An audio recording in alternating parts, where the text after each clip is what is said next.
Oo, ang Daniel ay isa sa pinakamahalagang aklat sa lumang tipan para sa mga propesiya na iniuugnay ng mga Kristiyano kay Jesus bilang Mesiyas. Narito ang pangunahing mga talata. Una, Daniel 9:24 hanggang 27, ang Mesiyas at ang 70 linggo. Ito ang isa sa pinakakilalang propesiya. Daniel 9:25, mula sa paglabas ng utos na isauli at itayo ang Jerusalem, hanggang sa isang pinuno, ang Mesiyas, ay magkakaroon ng 77 at 62. Katuparang iniuugnay kay Jesus. Ang Mesiyas ay nangangahulugang pinahiran. Iniuugnay ito sa pagdating ni Jesus at sa kanyang ministeryo. Ang Daniel 9:26 ng gabi ay nagsasabi rin na ang Mesiyas ay puputulin, papatayin, na iniuugnay sa kamatayan ni Jesus.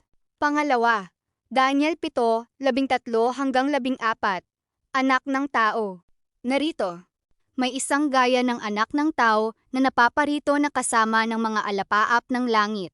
At binigyan siya ng kapangyarihan at kaluwalhatian at isang kaharian. Katuparan kay Jesus. Madalas gamitin ni Jesus ang titulong anak ng tao para sa kanyang sarili. Halimbawa, sa Mateo 26-64. Sinabi ni Jesus na makikita nila ang anak ng tao na dumarating na nasa mga alapaap ng langit, na malinaw na umaalingaw sa Daniel 7:13. Pangatlo, ikasiyam ng Setyembre, 26, ang Mesiyas ay papatayin, at pagkatapos ng 62 ay mahihiwalay ang Mesiyas, at mawawala sa kanya. Katuparan.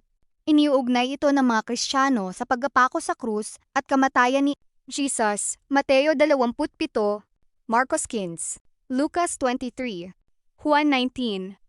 Ikaapat, Daniel 2:44, walang hanggang kaharian.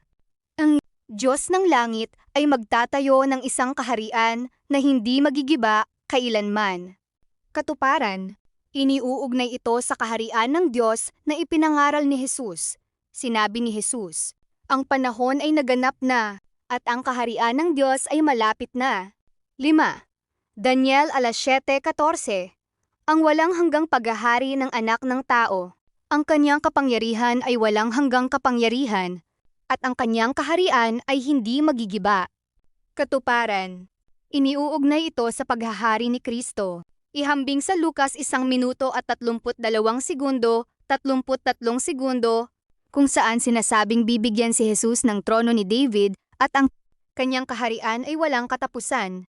Pinakamalinaw na koneksyon, Daniel. Propesiya. Katuparan kay Jesus, Daniel 7:13-14. Anak ng tao, darating sa mga ulap, Mateo 26-64. Daniel 9:25. Pagdating ng Mesiyas, Jesus bilang Kristo Mesiyas. Daniel 9:26. Mesiyas ay mahihiwalay. Kamatayan ni Jesus.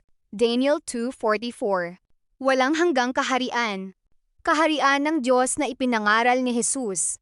Daniel 7:14. Walang hanggang paghahari. Lucas 1:32-33.